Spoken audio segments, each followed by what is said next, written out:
We'll guide you through how to fix Microsoft account sign-in problems. If you find this useful, then consider subscribing and liking the video.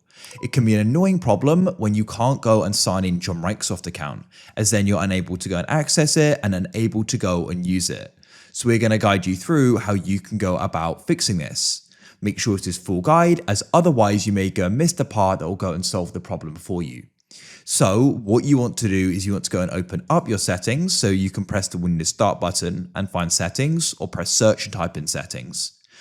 Come over to the left and find the option for time and language, and you want to find date and time.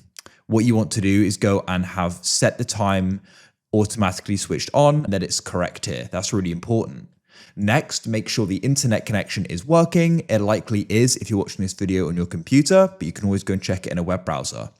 Next, you want to press search at the bottom and go and type in services like so. And in here, you just scroll all the way down and you want to go and find Windows Update. So as you can see, here it is. Double click on it. You want to make sure the startup type is set to automatic, and we want to make sure it's currently running as well. Then you can go and press apply and you can go and press OK. Hopefully that solves it. The next thing you want to do is go and press search at the bottom, and you want to go and type in a registry editor. You'll get an admin pop-up you need to agree to. In here, come into H key local machine. Then you need to come into software, press the arrow to the left.